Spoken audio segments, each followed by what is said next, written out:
Welcome, and thank you for joining the EMV Co and ABSCA webinar on secure and frictionless mobile commerce. I will be your host for today's session. And to introduce the speakers today, my name is Greg Pote.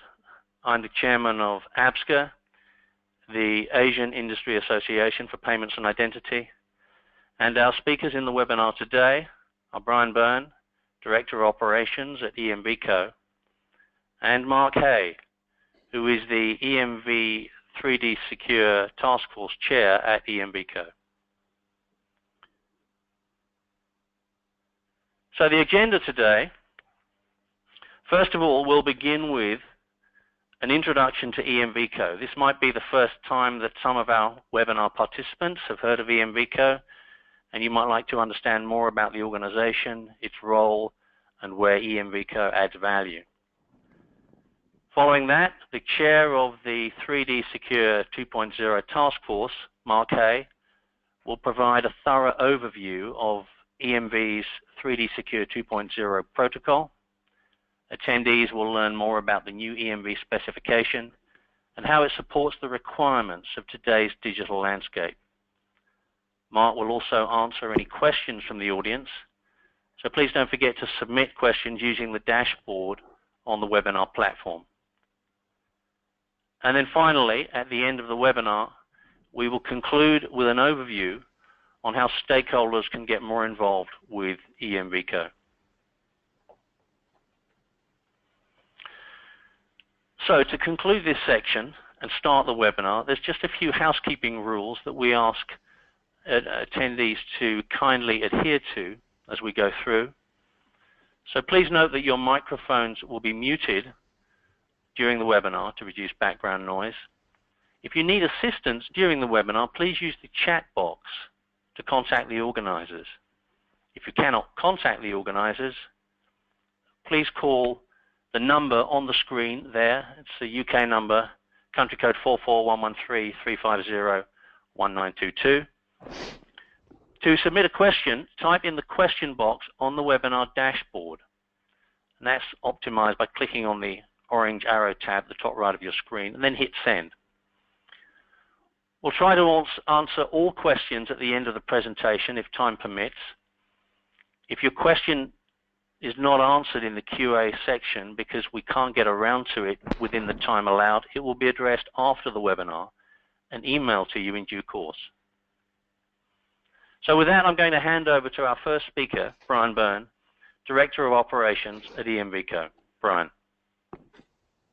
Thank you very much, Greg, and thank you for the opportunity to speak to ABSCA today. We greatly appreciate it. If you can move on to the next slide, please. So EMV Co as an organization has a mission to facilitate the worldwide interoperability of secure payment transactions. And the way that EMV Co does this is by publishing the EMV specifications and their related testing processes. Our goal is to support a variety of payment security, risk, and management options, and we want to provide a framework to deliver future payment capabilities. And we want to enhance security, interoperability, and acceptance of EMV-based payments internationally. And one of the key things I like to mention is that EMV Co is somewhat unique in the standards and specifications industries, because we provide all of our EMV specifications to the world royalty-free. Next slide, please.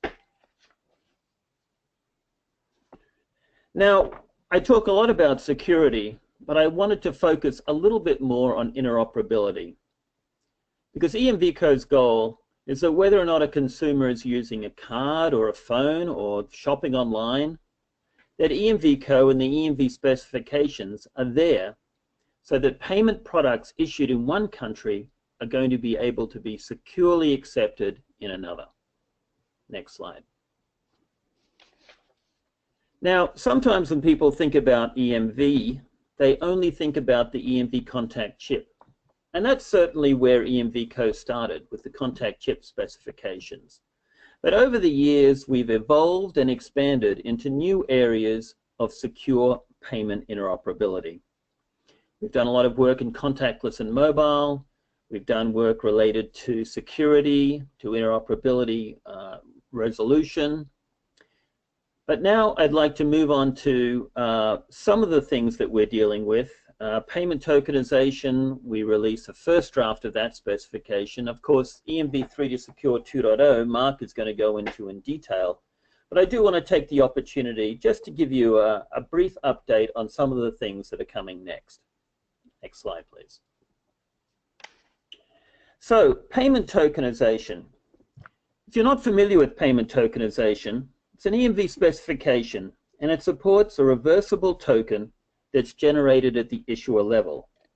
And this reversible token can be securely mapped back to its original card account number by the provider of the payment token and other authorized entities. And the value proposition behind payment tokens is that they're domain specific. So the fraud exposure of a data compromise is substantially reduced. And EMVCo is about to release version 2.0 of the specification that has additional clarifications and expanded use cases. Biometric verification. EMVCo is doing two things in this area. We've made updates to our basic contact chip specifications to support a biometric verification option within the current EMV contact flow with a very limited impact. And that's a situation where there's going to be a biometric reader on the terminal and biometric data on the card, and the specifications now support a secure channel for that biometric cardholder verification method. Now, the other thing that we're doing in the biometric space is on the payment device side. EMVCo is working with FIDO so that payment use cases are fully incorporated into their broader specifications around biometric identification. And the third new area that I wanted to touch on is secure remote commerce. Now, the secure remote commerce concept is a common approach that's going to provide security and interoperability and promote a safer card payment experience for remote shopping. EMVCo is defining in this area a new framework and specification for building a globally interoperable secure remote commerce system that's going to enable the secure exchange of digital card payment information through common interfaces between participating entities such as merchants, issuers, and digital wallet providers. So we hope that this is going to bring a lot of streamlining and efficiency and security to the electronic commerce shopping experience. But that's just a brief touch on some of the other initiatives we're working on. Now I'd like to move on to QR code-based payments. Next slide, please. So I wanted to spend just a little more time on this new initiative for EMVCo because I'm aware that QR code payments are growing significantly around the world, particularly in Asia. So as I mentioned earlier, EMVCo's focus is on supporting secure and globally interoperable solutions. And we're working on two QR code specifications that are being created by EMVCo to simplify the development and broaden the acceptance of both consumer-presented and merchant-presented QR code-based payment transactions. Now, the consumer-presented mode will enable solution providers to develop products that are compatible with the existing EMV payment specification. And existing proprietary QR code solutions, and there are many in the field today, are going to be able to adopt the globally interoperable EMV framework to broaden their acceptance base beyond the domestic solutions. So that's just an overview of some of EMVCo's initiatives. What I'd like to do now is hand it over to Mark, who's going to go in depth on today's topic around EMV 3DS 2.0. Thanks, Brian, for that introduction, and thank you all for taking time out of your day listening to this webinar and interacting through the Q&A session at the end. And while these webinars generally do not answer all questions, especially those specific in nature, we do hope to provide a good overview of the new specification and the upcoming goals and milestones for 2017 in this session. Next slide, please. So before we get into 3DS 2.0, we may want to first answer, what is 3-domain secure or 3DS?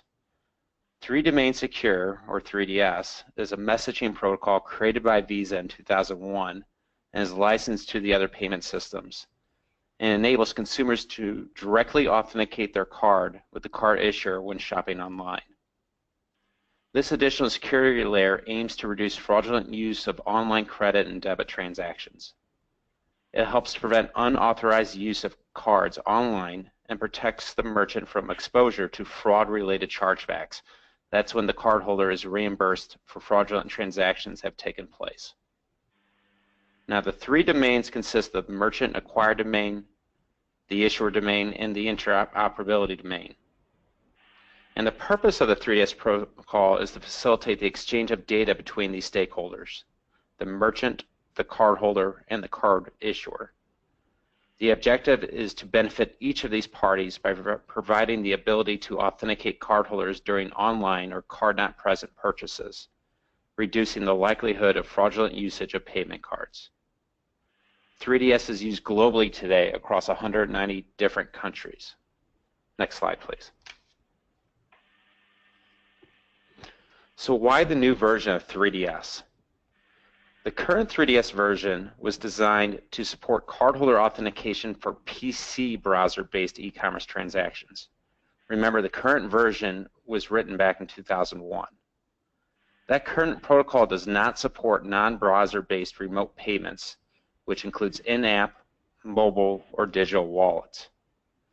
As the current protocol has not been enhanced to support new and emerging technologies in this remote payments environment, an approach was taken to develop a new specification that would take into account these new use cases within the protocol to deliver new capabilities in terms of technology, security, performance, user experience, and flexibility. And this approach was taken to ensure longevity of the specification. So let's review a couple examples of what a non-traditional web browser-based transaction may look like and one of the key benefits of the new specification. For example, on a smartphone, I could choose to install a merchant application. That payment authentication would happen directly from within the merchant application, and the cardholder would simply be connected to a 3DS 2.0 experience as long as that merchant has enabled their application to utilize a certified 3DS SDK. And this could also occur on a tablet. So on a tablet, the same scenario could come into play only with the merchant application set up for that tablet. And in the future, a consumer on an Xbox or a PlayStation may want to purchase a TV series to watch from a merchant such as Vudu or Amazon. And if that merchant application or interface on the gaming system incorporated a 3DS 2.0 SDK, then these transactions would be 3DS 2.0 capable and carry those same benefits as a browser transaction. Next slide, please. So why should you consider 3DS 2.0? Exactly what are those additional benefits? One, it delivers web-based service messaging to be used across multiple platforms. It also offers advanced intelligent-based risk-based decisioning to be utilized during the transaction. Be clear, 2.0 or 3DS 2.0 has more data fields within the message, and that equals more information to be sent to the issuer solution to perform better frictionless decisions. It also adds support for non-payment authentication, digital wallet, in addition to enriching current payment authentication flows. And most importantly, it's flexible enough to align with country-specific and regulatory requirements. On top of that, EMV is also working on developing additional future functionality.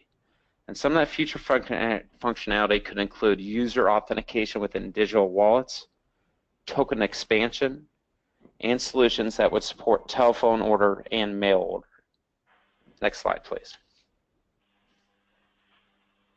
So what I'd like to do next is just a quick overview of the key components within 3DS 2.0. And the first component I want to overview is the 3D Secure Software Development Kit, or SDK. And that component is incorporated into the 3DS Requester app. and it's that 3DS SDK that performs functions related to the 3D Secure on behalf of the 3DS server. This 3DS SDK supports in-app payments. The next component is the 3DS server. And the 3DS server provides a functional interface between the 3DS requester environment flows and the directory server. In the past, this component was referred to as the Merchant Plugin Software, or the MPI. Now, the 3DS server is responsible for a couple things. One, it collects necessary data elements for 3D secure messages. But it also performs validation of the 3DS SDK and the 3DS requester, and ensures that these message contents are protected by meeting the necessary security requirements. The third component is the directory server. And the DS, or directory server, performs a number of functions, which includes authenticating the 3DS server and the ACS. It routes messages between those two components. It also has defined program rules. For example, it defines what logos it may use or what certain timeout values may be set for those transaction messages.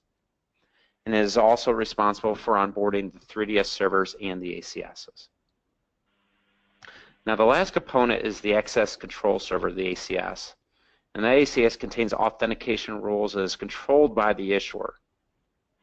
The ACS functions include verifying whether the card number is eligible for a 3D secure authentication.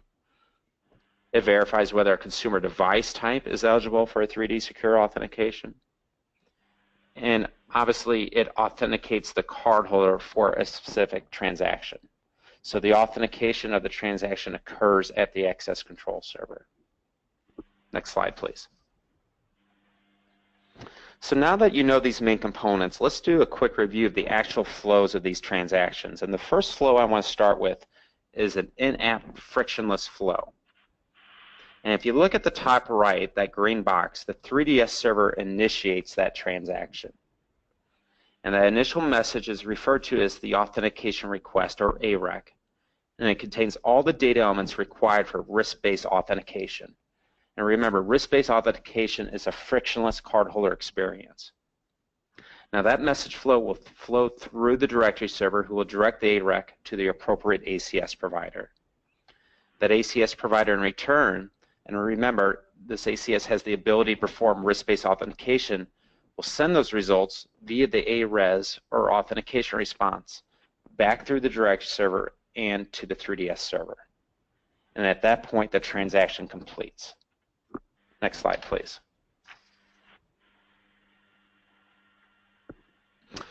Now, this slide illustrates what the user experience is during that frictionless in-app transaction.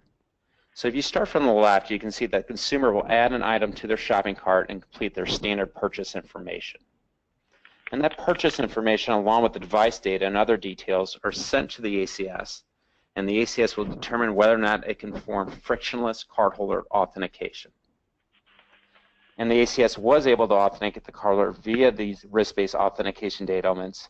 The cardholder is authenticated passively, or more again, frictionless.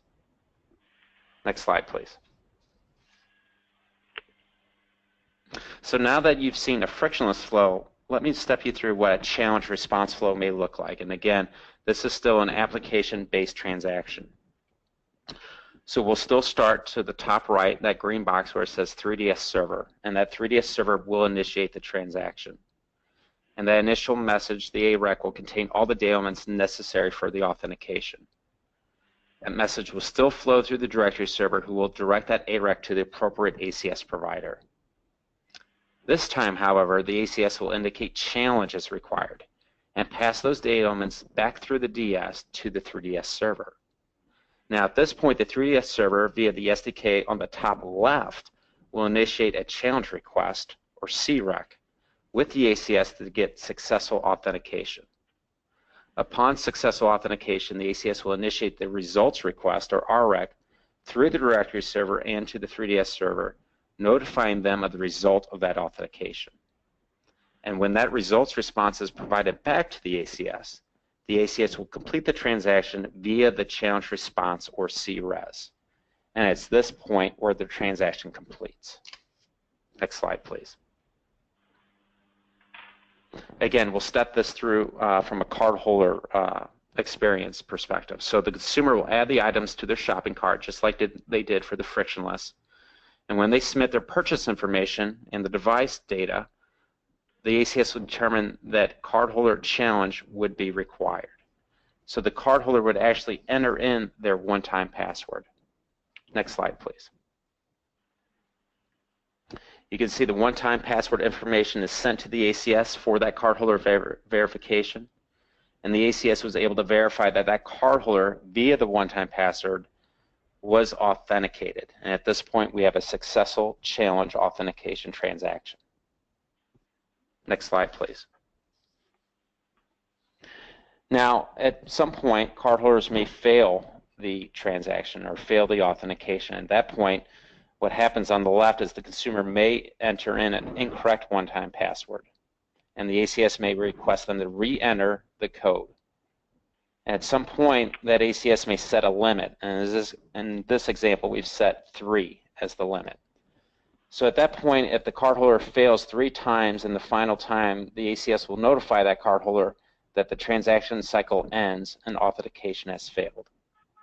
And at this point, it's good to remind ourselves that not all failed authentications are necessarily bad, because at this point, it could be prevention of fraud. Next slide, please. Okay, this is the last example, and what I want to do is walk the audience through a frictionless browser transaction flow. And again, it's pretty much the same flow as the in-app transaction, but I want to step you through that cardholder experience. Next slide, please. So from a cardholder experience, you're going to be on the browser website. And at this point, we are going to check out buying a toaster. And you can see to the bottom right, you're going to enter in your card information and the expiration data. Next slide, please. You'll also enter your name, your street address, your city, and your state, pretty much everything you typically do when you check out on a browser. However, when you click Confirm Purchase, you can see on the bottom right that the ACS is currently going through risk-based decisioning.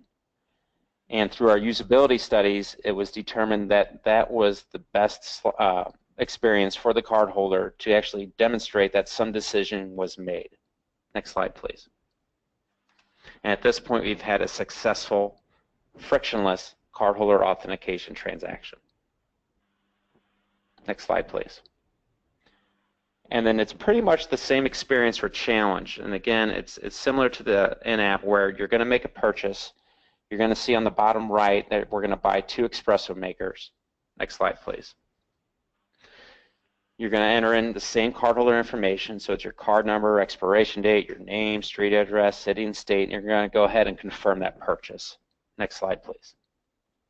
However, this time the ACS, or the issuer's authentication solution, is going to pretty much figure out that something's maybe not quite right with the cardholder information.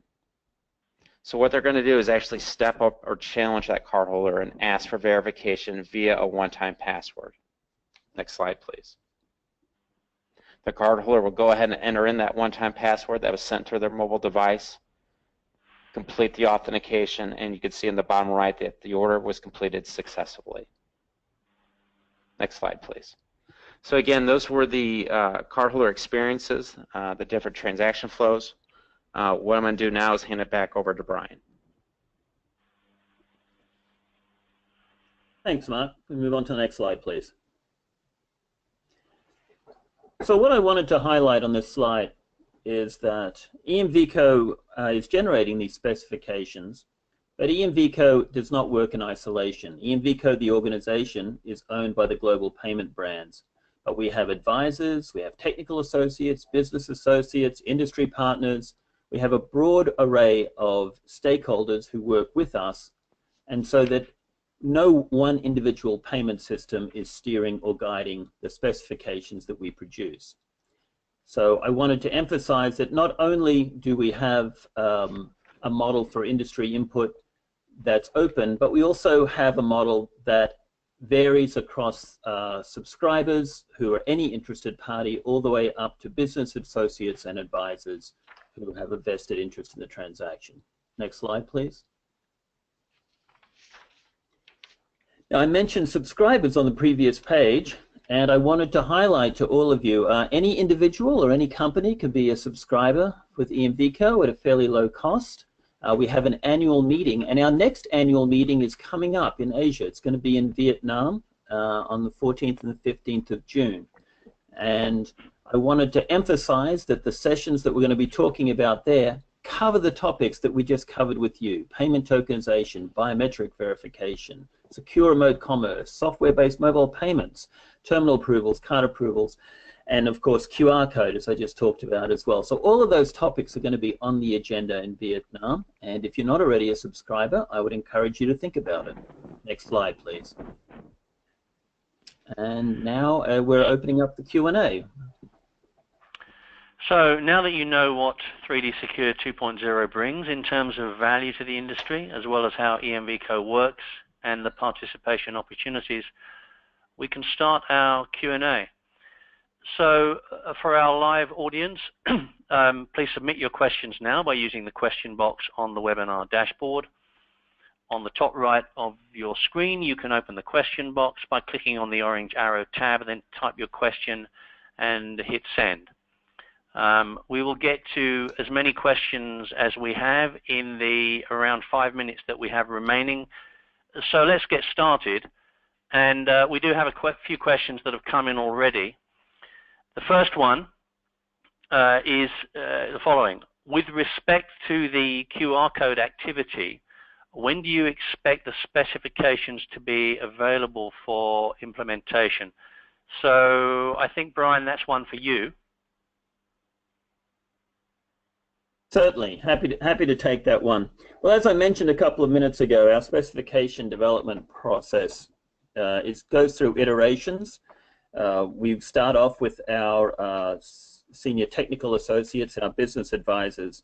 So the consumer presented mode has completed its review with our technical and business advisors, and now it's actually just been released for review for the subscriber base, so that's a broader review for input.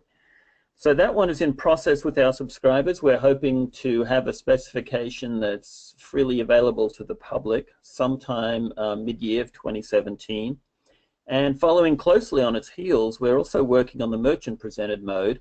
Now that one is still currently under review with our business and technical associates, but we're also targeting to get that specification out to our subscribers a little later in the summer and then hopefully available before the end of this year.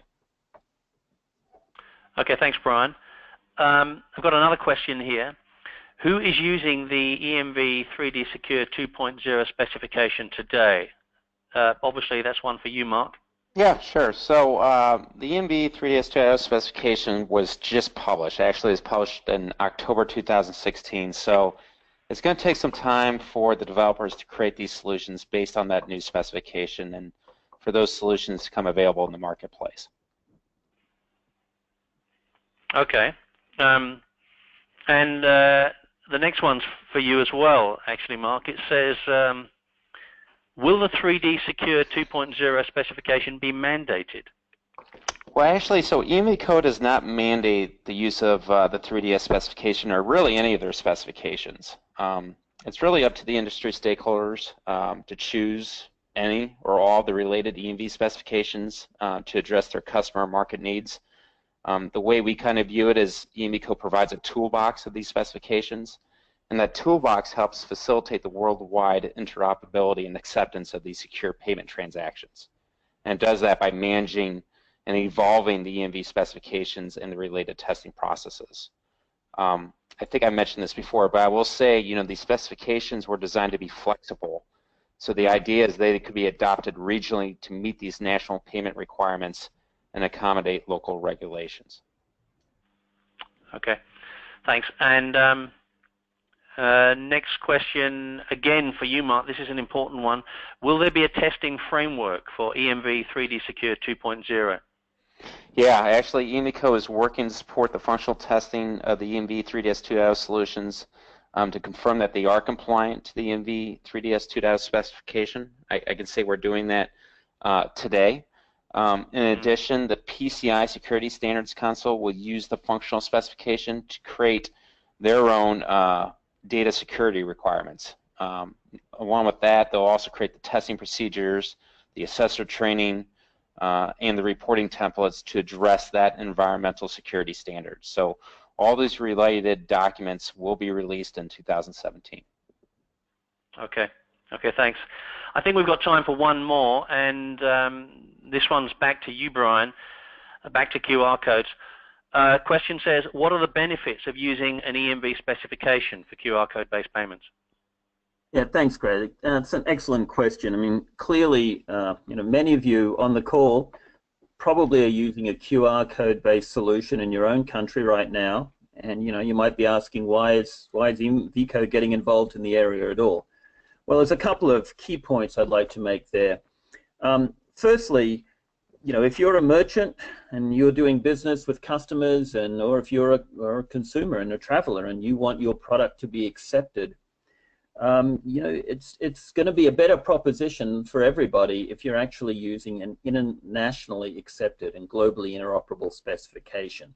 And that's one of the key values that EMV brings to the table. The other point I'd like to emphasize is there are some QR codes, or really barcode solutions. They're using static data, and the QR code solution from EMVCo introduces a unique, specific cryptogram for each transaction embedded in the QR code. So that brings a significantly higher level of security to the transaction, whether it's from the merchant perspective or from the cardholder perspective. Okay. I think that might be all we've got time for, right? I think so, Brian. I think we're up against the time limit there. To all our webinar attendees, if your question hasn't been answered, then it will be addressed after the webinar and an email to you in due course. And I think with that, we're simply going to have to say thank you for attending today.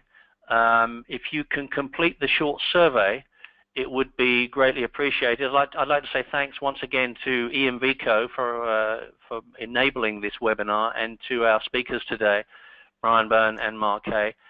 Thanks to you all, and thanks lastly to all of the attendees for attending. I hope you enjoyed it and found it worthwhile.